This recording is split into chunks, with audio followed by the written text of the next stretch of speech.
I just really loved the format of radio as a child. Like I always thought radio is like the coolest thing. And I don't know why, because I was definitely, I grew up in the 90s, I was born in the late 80s. It wasn't that radio was the only medium we had. I had a computer as I was 13, and the internet started to happen and all these things. So I was exposed to way more modern things, but I remember distinctly radio was a big deal. And there's a few reasons for it, but I was definitely listening to the radio every single day. And so when podcasting became like an available tool, I was like, well, this is kind of like radio, but on demand. How can I be part of that? Podcasting has helped me with that in the sense that I didn't censor myself, or I didn't delete episodes where I'm like, I don't agree with what I said there. And that journey actually helped me quite a bit to just be out there, be expressed, let myself express, not stifle or censor what I have to say or how I ask questions or who I invited, right?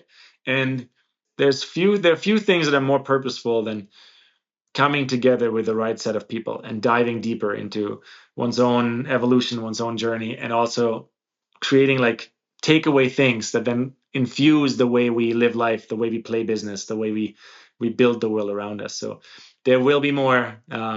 This is not the end. This is just a wrapping at 360 degrees of the circle of regeneration for Green Planet, Blue Planet podcast.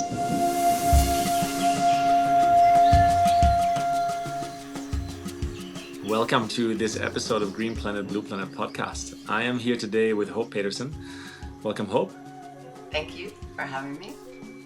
Yes, this is a special episode because it's episode number 360, and it is, for the time being, the last episode of Green Planet, Blue Planet. And I am so delighted to have you here today because I think we're going to turn seats and change positions. So you will ask me questions, and I can share about Green Planet, Blue Planet, and what this project has been for me the last 7 years, and what's going on in my life to pause it for a while and all that goodness. So again, welcome, Hope. Thank you, Julian. We are flipping the tables, and instead of asking questions, how do you feel about answering them? You feeling good? Slightly nervous because I don't know what you're gonna ask. You already flipped the table when I said, like, so what are you gonna ask me? And you're like, no, I'm not gonna tell you up front. And that's definitely fun. Well, I have some questions up my sleeve, and it's really easy for me to come up with questions to ask you. You are a deep, thoughtful, soulful human who I've had the pleasure of collaborating with. So I've got some things up my sleeve. But let's begin at the beginning, shall we? Yeah. I want to hear, because I've never heard this story, Julian. I realized, what was your vision? Because anyone who's listening, let me just tell you, Julian is an expert at casting visions. It's one of his greatest gifts, one of his many greatest gifts. He literally spans it out. You can almost feel it and touch it. And I'm wondering if you can walk us through where you were, what happened to you when you had this vision of having a podcast 7 years ago. So to set context, I just Googled this. In 2024, now that we're recording this episode, there's about 4.3 million podcasts. And in 2017, there was 0.3 million podcasts, meaning only 300,000 podcasts. And it was pretty early on that wave, I mean, today it feels like there are so many different podcasts with different topics and themes. And, people joke like everyone and their dog or their grandma has a podcast. And even that's kind of true. I mean, in a certain way. It's by far nowhere where YouTube channels is at. But I remember it being like, people were like, what, you doing a podcast? What is that? And that's definitely changed in those 7 years. But where I was at personally was I just really loved the format of radio as a child. Like I always thought radio is like the coolest thing. And I don't know why, because I was definitely, I grew up in the 90s, I was born in the late 80s. It wasn't that radio was the only medium we had. I had a computer as I was 13, and, the internet started to happen and all these things. So I was exposed to way more modern things, but I remember distinctly radio was a big deal. And there's a few reasons for it, but I was definitely listening to the radio every single day. And so when podcasting became like an available tool, I was like, well, this is kind of like radio, but on demand. How can I be part? How can I be Can part of I that? can I can I ask a question? Yeah, I just suddenly thought of Julian 7 years Mm. ago thinking, I want my own radio Yeah, show. Like a little kid being like, I get the power to have my own radio yeah. show. Who am I going to have on this radio show? Did that flash through That your definitely mind? flashed through my consciousness. So, you know, Right. think of it this way, that when I was a child, like not 7 years ago, but when I was actually seven, me and my friends, we would record cassettes, like actual cassettes on a cassette recorder. And we made like funny voices and like, dumb, silly little things. We were literally, we were pretty good children. We were little angels in, a suburb of Germany next to the forest. So it wasn't like that we were total douches, but we were definitely like, we thought we were mighty funny, and we made these little recordings and would listen to them and crack up and be like our own version of the Muppet Show. And definitely 7 years ago, I was reminded of the time. In fact, one of my friends digitized all of those old recordings. And I just remembered, like, yeah, as a kid, I really loved making videos and I loved making cassettes. And, people always say, what was in you when you were a child? What did you really want to do? What was effortlessly in you? There's something there. If you remember it, there's something there. And so I went back to that time and I was like, yep, having my own radio show that'd be mighty cool. And so I started out on a journey with the mission of just, I wanted to meet, I was part of a multitude of different groups and communities and organizations back then, and some of which I like definitely left behind because I was like, wow, this is a big farce. But um, I wanted to meet some of the world's like impact creators, people that make change, people that bring positivity to the world, not just through words and thought, but with their projects, with their businesses, with their communities. And so I went out on the mission to find them, somewhere between business, arts, authorship, like people that were writing, people that were building businesses, people that were, creating art that changes the world. So that was my onset. That was the beginning of this journey. And 7 years is quite a long time, to be honest. It To this day, every single time I'm in an episode, there is this moment when I remember that beginning intention. When you're interviewing, Mm. there's a lot of listening happening. Then you ask questions and then you listen, right? And so to this day, I have like a short moment where I'm like, this is pretty cool. I'm here with this person right now, and I'm just I'm getting to follow my own curiosity into the rabbit holes of that person's story, into the depth of that person's story. And so I'm just super grateful for this journey. I mean, there's a lot more to it, but I'll land it there for now. I love that. I love your connection to your childhood and those initial sparks. And I would say, you know, knowing you have a very strong voice. And I wonder how much or you could speak to this, obviously podcasting with guests you're listening, and we're going to get to that. How did your podcast help you develop your voice? Like some people write, some people do different things to hone in on their voice, to share their message. How did podcasting develop your voice, Hmm. Julian? That's a fantastic question. Honestly, I think learning by doing and picking it up when it goes wrong is the short answer here. There's probably a bunch of episodes, if I were to go back, I would not even agree with myself, or I would be like, oh, well, what did I say there? Uh, And there's something between like and everyone feels this. There's like embarrassment for who you used to be, or this like need to censor your old self. And podcasting has helped me with that, in the sense that I didn't censor myself, or I didn't delete episodes where I'm like, I don't agree with what I said there. And that journey actually helped me quite a bit to just be out there, be expressed, let myself express, not stifle or censor what I have to say or how I ask questions or who I invited, right? And I think there's something about that I want to make that point here in this moment is, we live in a world where I mean, you're in Canada right now. I lived there for a long time. Like you can get censored for saying the wrong things in like countries that we think of as like modern democracies, right? And you know, I think that's pretty fucked up. And so practicing my own expression and fearlessly putting it out there, if it is well received, if it is poorly received, if people listen to it, if people boo for it, if you yourself disagree years later, there's something about that I think is part of the beauty of podcasting and the medium of podcasts, is that people get to stand up and speak up, or practice that at least, right? Sure, I get to do this in my own living room today, through a phone screen with you. So it's not quite the same as speaking up in front of a crowd of 1,000 people.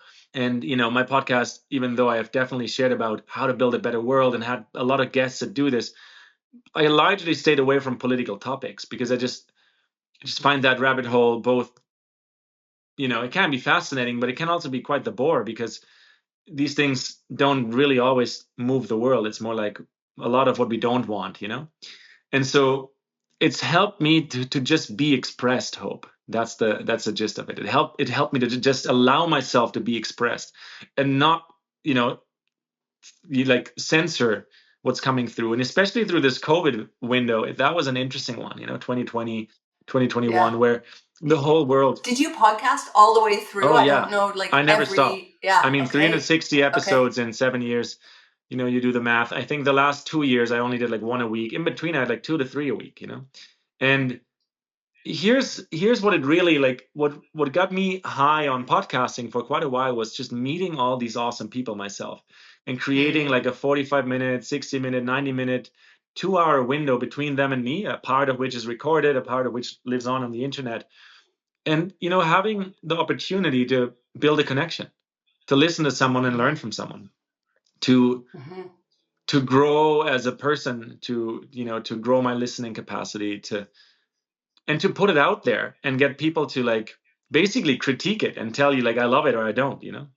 Oh, I mean, that's one of the reasons I gravitated to you, was your bold voice, was your ability to say what was on your mind, no matter what. I leaned in because that's few and far between. I would say that I listen to a lot of podcasts, and still, expert podcasters don't always lead with pure honesty and authenticity. I would also say that your listening skills, I'm meeting you at the latter end of your 7 years, but you have some pretty amazing listening skills. Not just in like, when can you speak next? When can you cue a question? But listening beyond the surface. What we sometimes talk about, micro truths. You can start to smell them. I wonder if you could talk a little bit about hearing what's not being said, Mm, or what listening is meant to you mm. over this journey. Yeah, thank you for that beautiful setup. I mean, just really grateful to be with you in this moment here, and you like delving deeper. I mean, the short answer to that is we all speak a lot in a nonverbal way, and we communicate Mhm. nonverbally. And even through the screen, you can feel that. You can actually, the more you slow down and just focus on your breathing, you can start kind of leaving your own mind's self-importance of like, oh, what do I have to say next? And just actually, like, people say in certain circles, like, listen from the heart. When you actually do that, what happens for me is I start picking up on the cues the other person is giving me that are nonverbal. And sometimes it's right, Mm. sometimes it's wrong.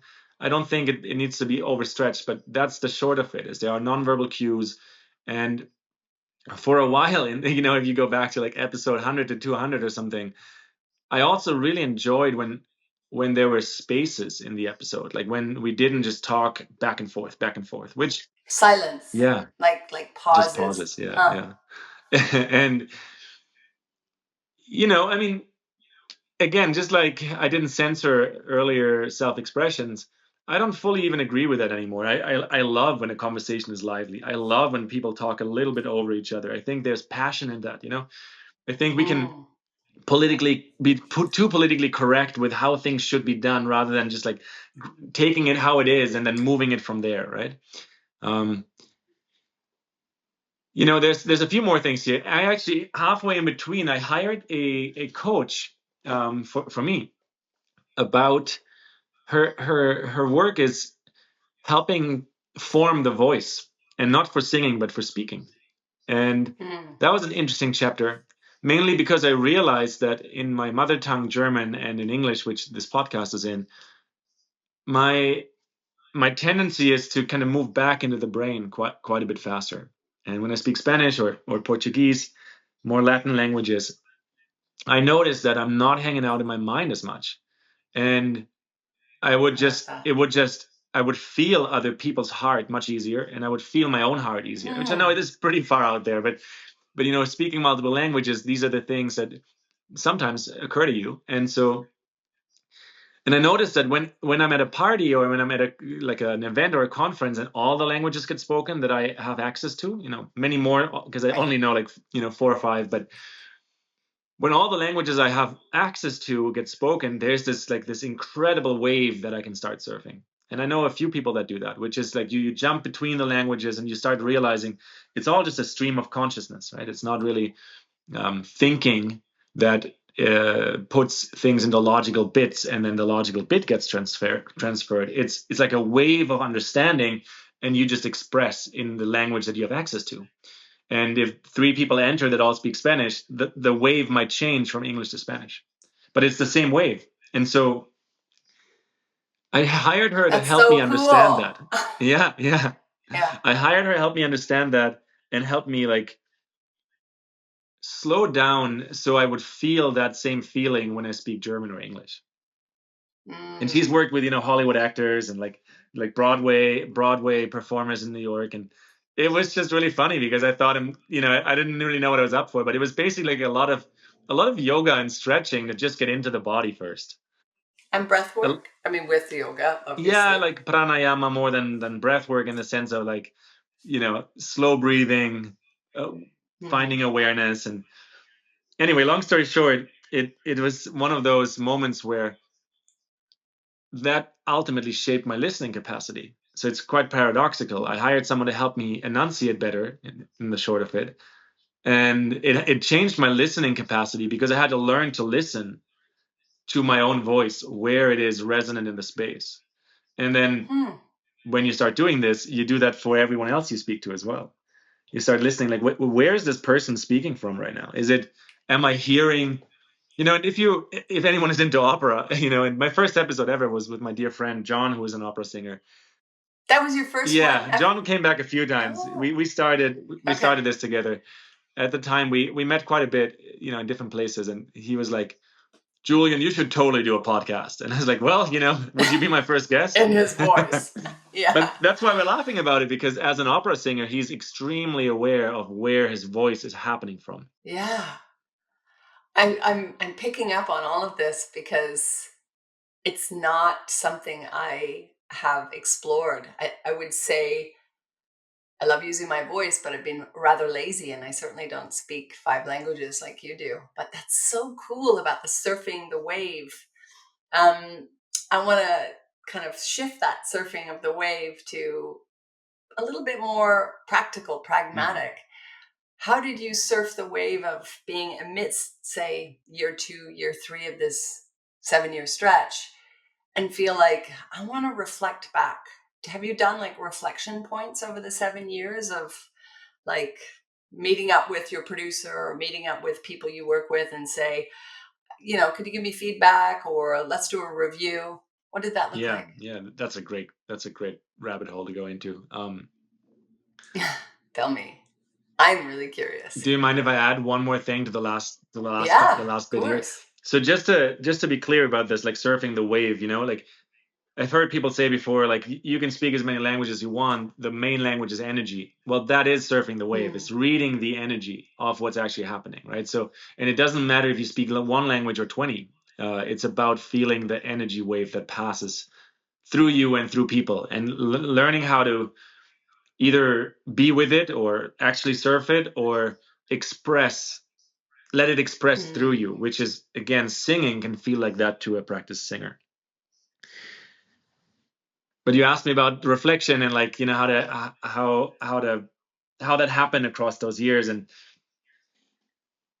yeah, I mean, different stages of this podcast brought on different things. If you Google it right now, and this would change the moment I stop publishing episodes, but right now, if you go to listennotes.com, which is one of those platforms that ranks podcasts, I think we're at 2.5% of podcasts, which means like we're doing better than 97.5% of people out there, which is it's beautiful. It's quite an honor. It's a way of getting feedback, is to understand how many listeners do you have, how many people are tuned in, how many people share it.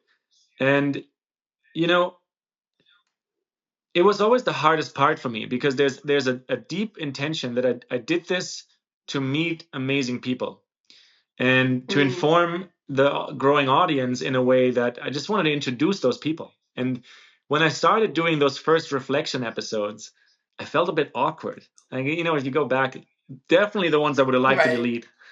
you know Oh, oh really? yeah, just me talking alone in a room, like philosophizing about things when Right. I don't have one person to bounce off from. It's not really my design. For those of you that are into the gene keys of the human design, I mean, it's just not my design. I really, really thrive in a one-on-one setting. I also thrive in a small group, like, round tables, or I'm a decent public speaker, but I don't actually love just being the sage on the stage. I don't. And this is something interesting I've learned about myself and reflecting about this podcast and what's worked, what hasn't worked, is the purest part of my intention was meeting amazing people that do amazing things, and follow my own curiosity to learn about them and project that, broadcast that, publish that into the world. That was the purest kind of essence of why I started this. And every time I found myself in those shoes or in those seats, those were the episodes that did the best. Those were, the conversations that people would come to me and be like, I listened to that conversation. That was really good, or I learned something there. And so, yeah, that part still kind of tickles my fancy even 7 years later. I'm like, yeah, I would be honored to do more of that, in whatever way, shape, or form it is. But just me speaking about what I've learned the last, 100 episodes, not so much. I mean, that's why we're here together today, so I can bounce off I you. know. I know your design, and I appreciate it. I'm so curious about you. You and I only met almost a year ago, and every time I have a conversation with you, you open up a new box, a new portal of knowing. And yeah, I love that point of riding the energy waves through our voice, through our listening. And when I listen to you, I hear a very loyal, dedicated person. And you've been loyal and dedicated for 7 years to this project. You've got some other loyalties and other dedications emerging we may get to later, but would you say that you see yourself like that in this project? Like there was a loyalty, a dedication that you needed to keep feeding it? Big time. I'll share something that I'm not sure I've ever shared publicly, but especially in those first 3 years, that dedication to at least publishing one a week was like the backbone and structure I needed to keep going with everything else I was doing. What I mean with that is, Okay. you know, for those of you that are listening that are, fully employed by someone, that provides a lot of structure. If you're fully employed and you're in a 9 to 5, or you work for a multinational company, or I remember those days, this is a long time ago for me, but like 15 years ago or so, I, worked for BMW and Nike, and picking up the phone and being like, hello, this is Julian with Nike. It portrays this Yeah. authority that is ultimately pretty fake, because I'm not Nike. But I remember that feeling of people on the other side being like, oh, hello. Like their tone of voice would change, their energy, their demeanor would change, because they're now like talking to someone important that works for an important company. And when I made that step into self-employment in like 2012, which is, 12 years ago, so quite a bit, but um, you know, that confidence is something you need to basically bring to the table. And you need to believe in yourself more than you doubt. Hmm. And I generally don't have a big deal, like a big problem with that, but it's not that it comes every day in just the same way. And so when I started podcasting, I just transitioned from working under contract with different startups in Victoria, in Canada, as well as in, San Francisco for a short moment. And that was fun. And I did, things I knew how to do. And in one way or other, a lot of value was created. And I learned a lot, because not everything worked out. But when I left that, I started the podcast right around the same time. And then I started my own consulting and coaching business. And so in that beginning phase, it was extremely useful for me to have a thing that no matter if I had 20 clients or 2 clients or 0 clients, right? Because those phases happen as well at the beginning. I knew what I was doing. No, air quotes here. I knew what I was doing in the sense that, like, well, I was doing a podcast this week. Let me reach out to someone else I think is amazing to bring them on to have a conversation about something that I find interesting, at least, right? And so it allowed me to do something and stay focused. And you asked about loyalty, to be loyal to a part of me that continued to be expressed, that continued to be seen, that continued to be out there. And so it really helped me to do it that way.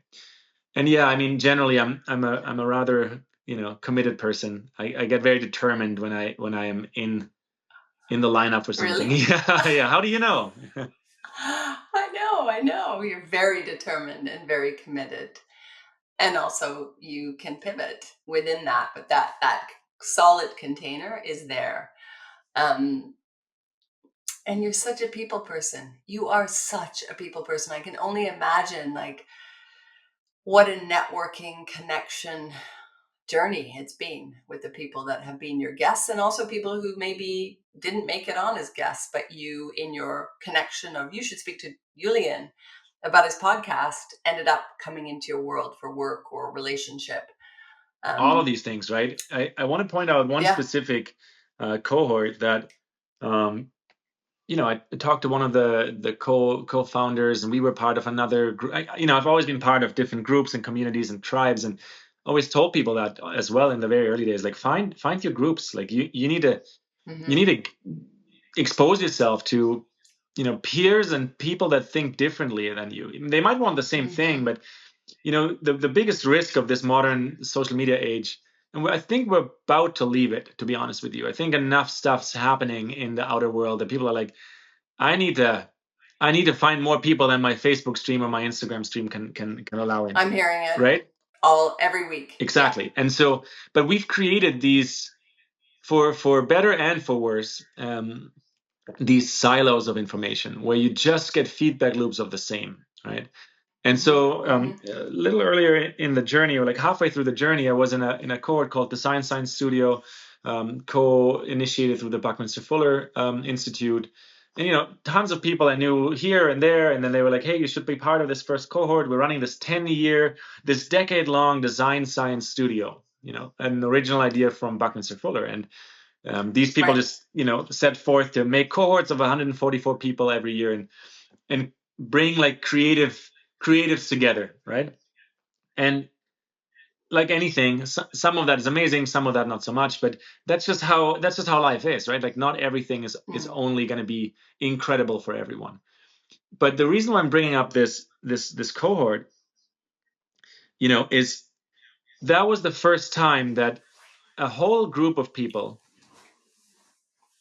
saw my intention, probably more passively than actively. They weren't like, Julian, we see your intention, about bringing together, green planet, blue planet, bringing together movers and shakers for more than sustainability. I think this should have maybe been the tagline I used from the start: more than sustainability. In the sense that in the public eye, and any like event I went or place I spoke at, or press I got, people always like, and in the sustainability niche, green planet, blue planet. I'm like, no, that's not really what I'm doing. Jargonese, right? That can get beyond. Yeah, and so this more than sustainability of like, what is a healthy planet? What is regeneration? What does it mean to heal one's own inner world, and then to build an outer world that is actually, allows more people to thrive?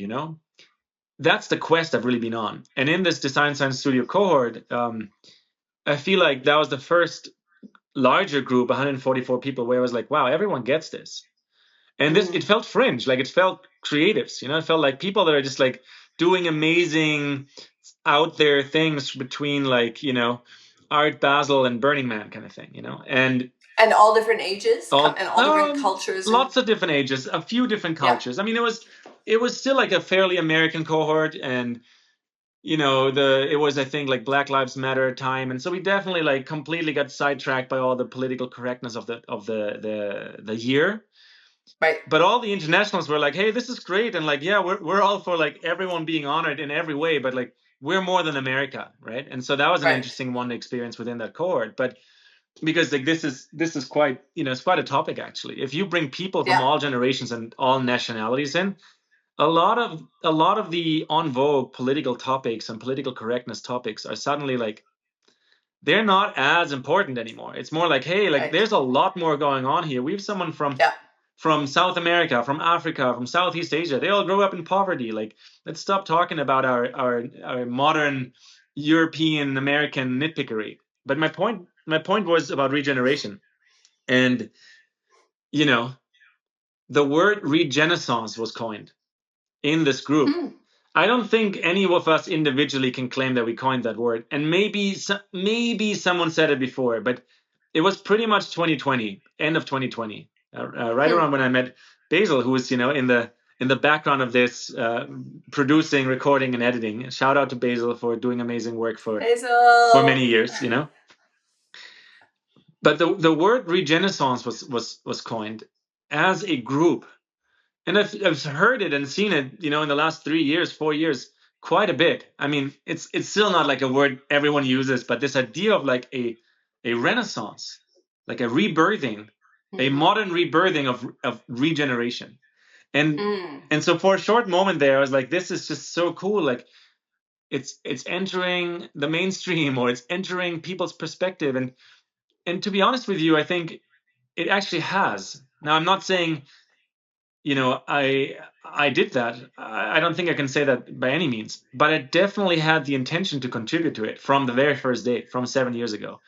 And so when I see, you know, thousands of listeners on an episode, or, you know, I don't know, like being ranked within the top 2.5% of podcasts globally, what I really think about personally in my own room, you know, when I'm alone, is like, this is so cool. Like there's a whole movement of people, you know, not because of me, but just like me, that is getting it, that is like feeling it, that is looking for more than, you know, catchphrases or buzzwords, or more than sustainability. That is like, let's do more than just do the political correct thing. Let's do something that actually makes this a more beautiful world.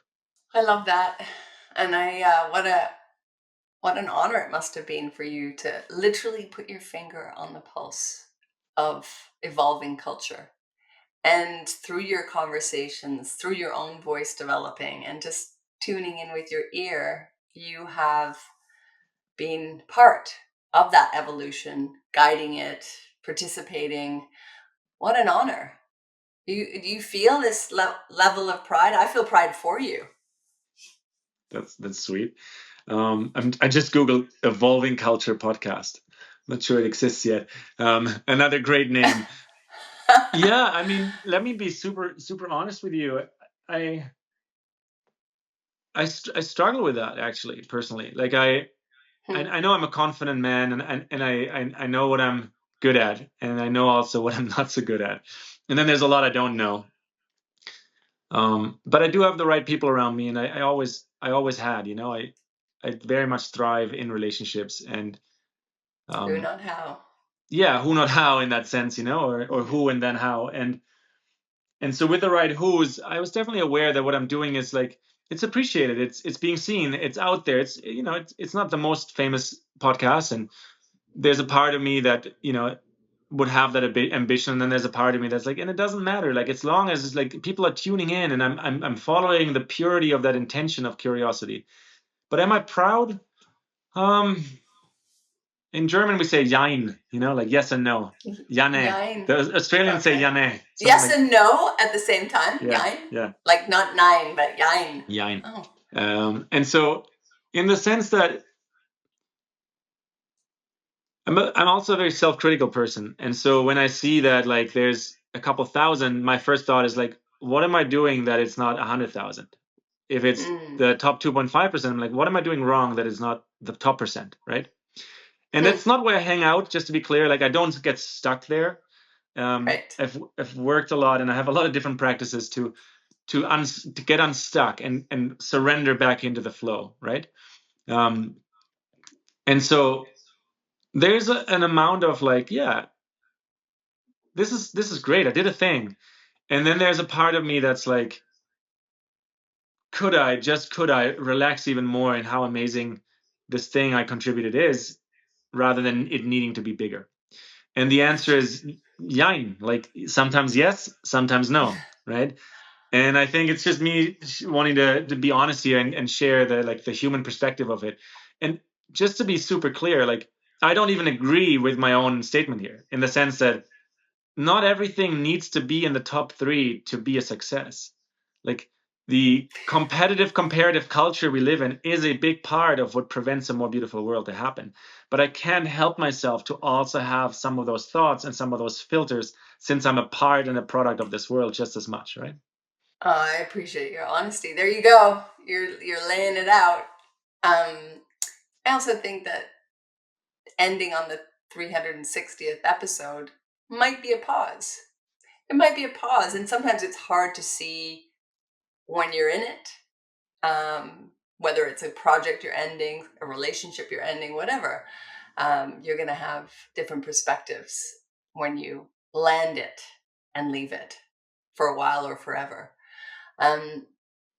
Because maybe you want to say something to that before I dive in. No? Lots of thoughts, but I'm going to let you keep going. Okay. You and I both love people a lot. Yes. And I was really excited to talk to you. I'm not going to ask you who your favorite guest was, but I wonder if there were any poignant moments that took you aback. It could be like extreme emotion. It could have been a surprise, a guest you signed up or organized and they were totally not what you expected in a good or not so good way. We don't have to name names, or you can, but I'm really curious to hear what took you aback, what surprised you from the people that you met along the way. I like that question. All of what you just said and more.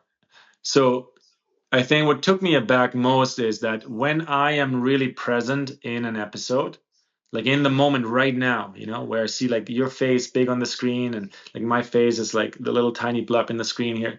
I'm on a phone, so it's, it makes it a little smaller, but I often record it on laptops. The moment I really drop in, every single person has something insightful, powerful, and authentic to share. Some people, I mean, they share things where you're like, okay, I mean, I could have read that on the first Google search, but when you listen longer and you ask another question, you will get out of them something that they didn't share somewhere else, or something that they shared just because of the connection of the moment. And that is my favorite part about podcasting. I think that's also people's favorite part with the podcasters they love most, or the most famous podcasters out there, is that you can see that the answers, the point of views, are directly influenced by who is having the conversation. Yes. And there's something really alive about that. And so my favorite part about that, or the poignant part about that, is that I've learned a lot about that in the last 360 interviews.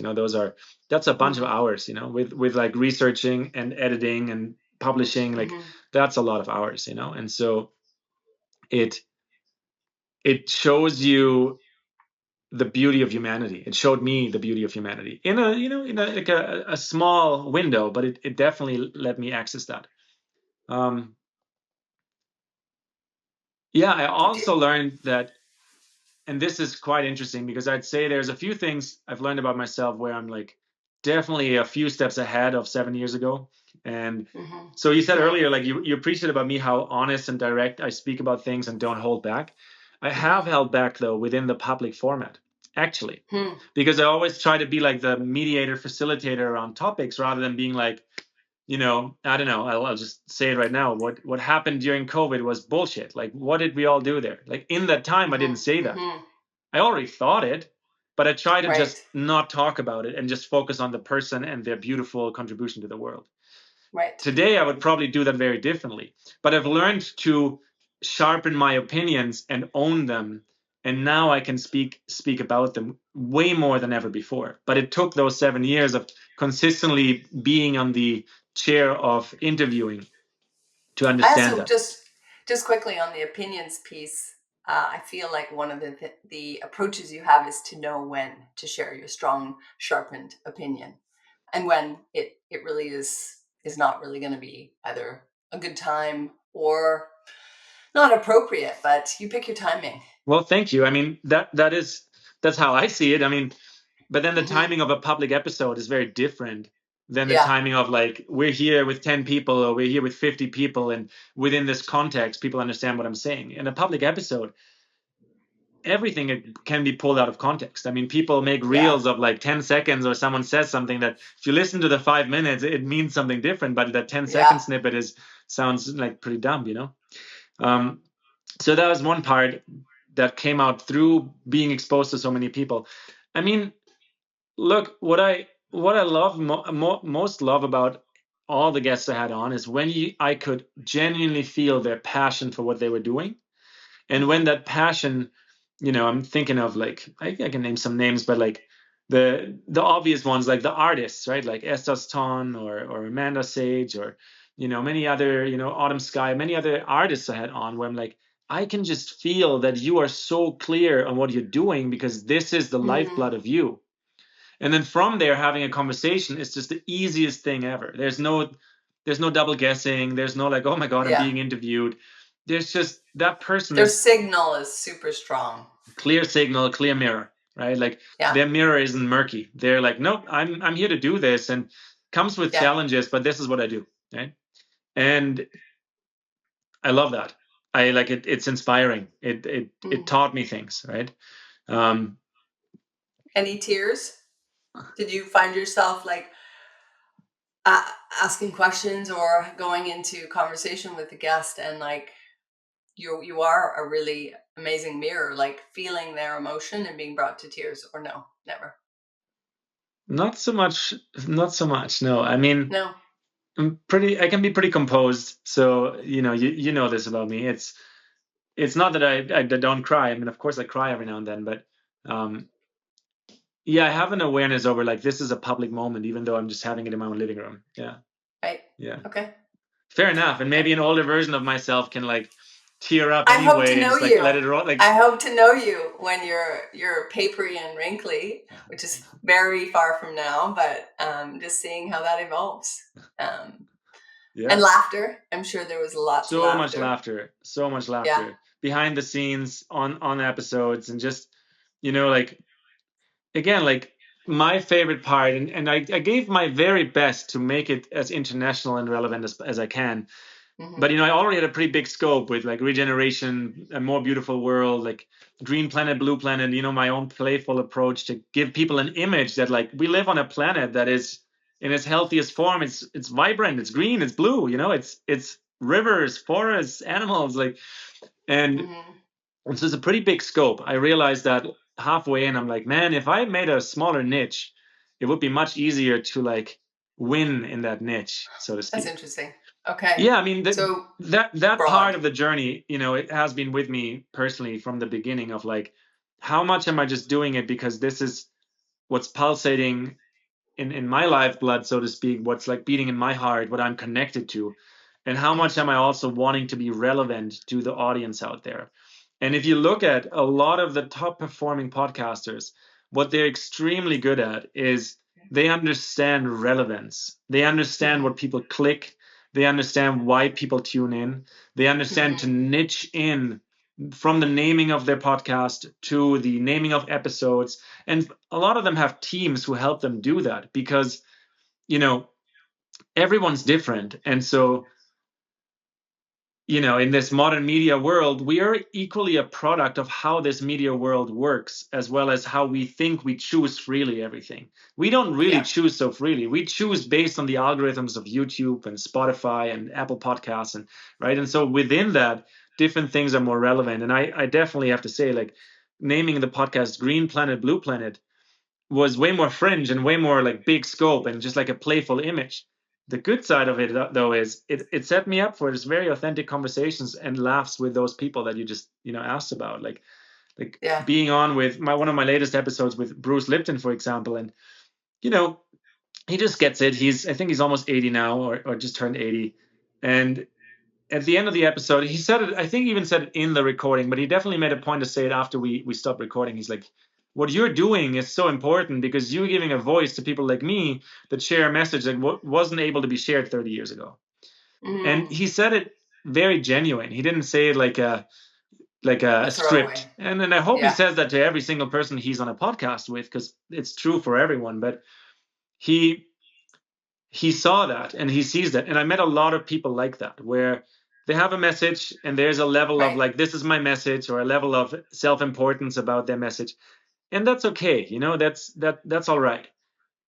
But in this like in between space, right before recording, right after recording, when the message wasn't being recorded anymore, in their humanness, it is nice to meet people. It is nice to see like when people take off the makeup and they're like, and I think that's why people love podcasts, is because you can take off the makeup within the episode, right? Like, anyway, so you're serving, I mean, from Bruce Lipton's words, I'm sure to many, you have offered a service as a platform for people on a mission. totally. And you and I have also discussed, in this serving, you like to break the rules. You really like to break the rules. And I wonder how, being a rule breaker and doing things your own way in the podcasting land, and also just picking up that thread of talking about marketing and the world of marketing and following certain rules and being aware of the relevance to, how the game is played. How has that been, being a rule breaker and also knowing you are in a system? Yeah. I guess this is a perfect time to also talk about what the thing you and I just did together. Help me land it there. I guess there's different ways to break the rules and play with the rules. Again, I think this conversation is really, when it comes to podcasting, about finding that kind of that part of the scale where you're just in that perfect equilibrium.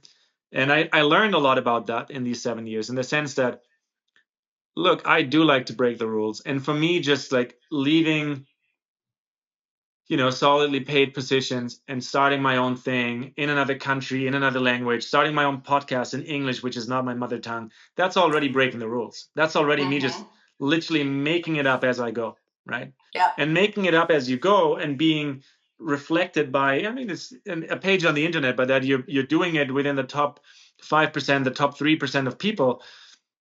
That's a beautiful feedback of like, me breaking the rules really works for me, And so there's a part of that. And then there's another part where it's like, well, breaking the rules can also mean playing with the rules.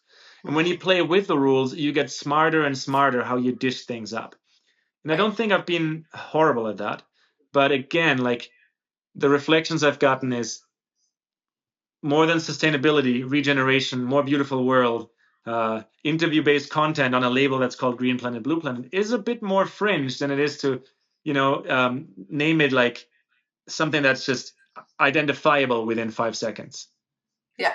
And so, yes, I've broken the rules of how to play the game of life, and I hopefully have inspired many people to do the same. But I definitely also am still inspired by others who play with the rules in a way where I'm like, wow, you are literally winning the game because you now play with the rules and make up your own rules. And now this is the new standard, right? And this is something interesting about podcasting, is like, it's become a new standard. I mean, think of the top, I mean, Joe Rogan's podcast, just to mention it here, he has more than double the amount of listeners than the second best podcast out there. It is double. Yeah, he's so far on that top. And I think a reason for that, well, for one, he's been going for way more than 7 years, but is also because, there is this uniqueness about this format that wasn't really there before. And as we as a society have carved it out, like, think of it. This is something that came up in just one of the latest episodes here. We have evolved as a society from, uh, like word of mouth stories, oral transmission of stories and mythology, to the written word, to the printed word, to censoring the written word. Yeah. Right? Like the written word turned into the internet and the newspapers and then the internet. And then that seems like a free bubble, but it's kind of a controlled bubble. And this is still something we are all working on together to continue to make it a free bubble. And so, what's freer than written word? Spoken word. Because it travels faster. It's harder to control. And the energy piece, where there is a frequency coming across, not just what's being said, but how it's being said and the frequency that signal is sending out. Yeah. Huge. What you're saying is huge, because like we all know this moment you read an email or you read a text and you're like, what is that person saying? And you interpret their tone into it. And then 3 days later, if you read it again, you're like, no, they didn't actually say it in that tone. They were just matter of fact, and I took it personally or whatever, right? So written word is very different. And I also think there's a paucity or a lack of opportunities for younger humans or just humans in our everyday busy lives to, unless they're listening to podcasts or really diving into dialogue and discussion with people's who have different opinions than them, to really play in their head, like you're saying, like really listen in and break some of the old rules or the old things, conventions that they may have grown up with, or they may be learning or getting, infused by. So I think it's, as a channel, auditory channel, I still think, podcasts and you are going to reunite at some point. Yeah, I'm very open to that. I just, as you know, life's changing. When I started this project 7 years ago, I was single. I just transitioned work. I had, $0 to my name. I lived in my friend's basement apartment. And since then, I mean, I've traveled the world before. Don't get me wrong. My life was pretty amazing. But since then, I've, built my own business at this point very successfully. I've just gotten married, as you know, which is a huge step. I'm a few steps away from starting a whole new chapter as a married man, and building a family and all of these things that are in front of me. So it's just a very different stage in my life. And looking back at 7 years ago when I started this, 7 years in Steiner's anthroposophy is a very important cycle, a very important number. Actually, it is also in human developmental stages of like the first 7 years of brainwave development and the second 7 years and the third. And lots of things people can Google, but basically 7 years is an interesting cycle. And so what I came up with a couple of weeks ago is like, let me land this at 360 and make this full circle review, 360 episode, and let's invite Hope in and have this conversation with me, and then just hit pause. If it's pause for 6 months or if it's a pause for good for the label Green Planet, Blue Planet. But as you know, that won't stop me from putting more things out there. And you and I just did a thing called Breaking the Rules of Business as Usual. I highly recommend to check it out. Breaking the Rules of Business as Usual. It's not a podcast. It's a short series of videos, 11 videos in total, that we've invited people for roundtable conversations, which I really loved as a format, like having 3 people, 4 people, 5 people in a room. One of the things I like most about the roundtable, there's 2 things I love most. One is who speaks when, and practicing that with each other. Yeah. And then without practice as well, practicing it with each other without practice. Yeah, but that's what I mean, like practicing that with each other in real time, right? And then the second thing is, it's much easier to just agree or disagree or like when it's 2 people. But the moment that there's 3, 4, or 5 people, at some point in an episode, someone will say like, I don't actually agree with this. Here's something else to consider. And that part of human dialogue is so important. It's so dynamic.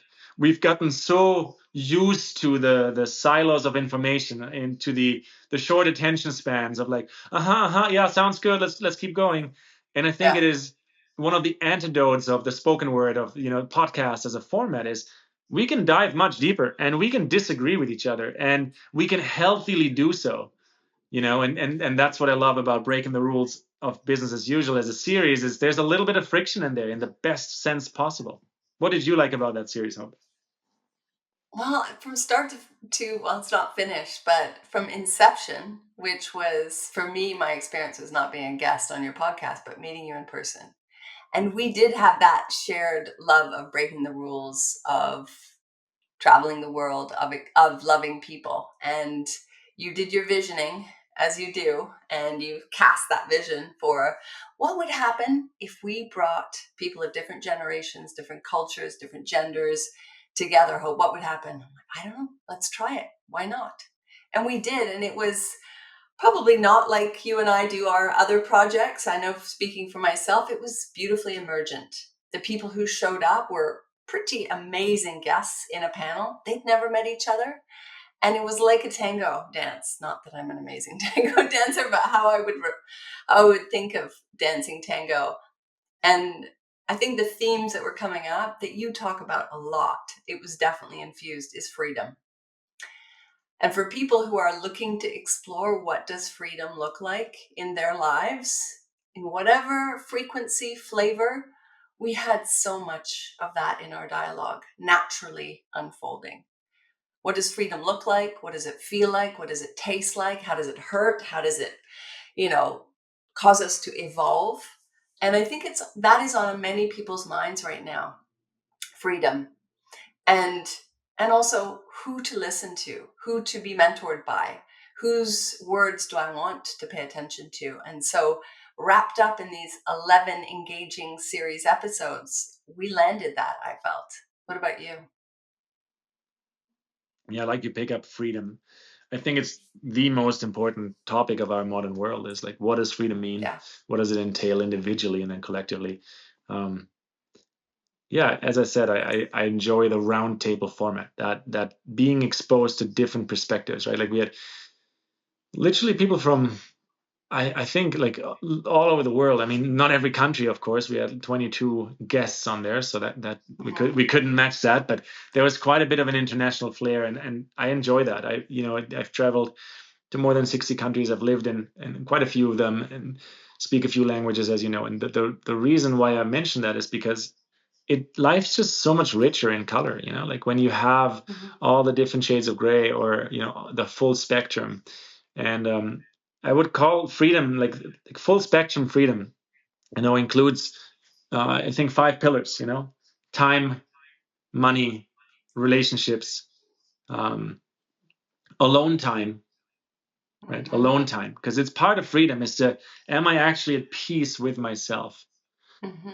Time, money, relationships, alone time, and purpose, right? So do I actually know why I'm here? Do I do something that I feel proud of, that I feel connected to, that I feel is moving through me, rather than I'm just making it happen? And so that's what I think is full spectrum freedom in a certain way. And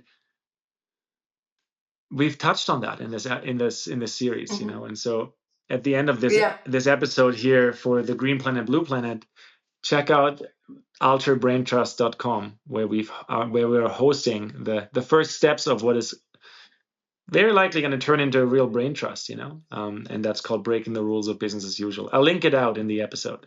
And dare I say, we have had requests of people saying, I want to meet some of these people. I want to meet Hope and Julian. And you and I can agree that podcasts, audio, are incredible as sparks for information, for inspiration. I think human connection is what a lot of people are longing for. And it's definitely something you and I are marinating on for the future. 100%. I mean, this is maybe a great way to close it also on my end. Is I love meeting people in person. I love events. I've hosted so many events in the last 10, 15 years. And for me, there are few things that are more purposeful than coming together with the right set of people and diving deeper into one's own evolution, one's own journey, and also creating like takeaway things that then infuse the way we live life, the way we play business, the way we build the world around us. So there will be more. This is not the end. This is just a wrapping a 360 degrees of the circle of regeneration for Green Planet, Blue Planet podcast. What an honor to share this with you, Julian. And as you say, as I say, continue to invest in bonds. I'm investing in your bond. I'm sure you've invested in so many people who've crossed your podcast path. Yeah, investing into bonds, not stocks, but the bonds of relationships. I love that. You brought that into my life. It's definitely a powerful way to understand relationship. Is we actually have to invest into that, right? It's not something that just happens to us. And so, thank you, Hope, for being here with me today, for asking me questions, for listening to my answers, and yeah, I'm for doing proud a thing with me. Go check of out. you. I love Yeah. you. This was great. Bye.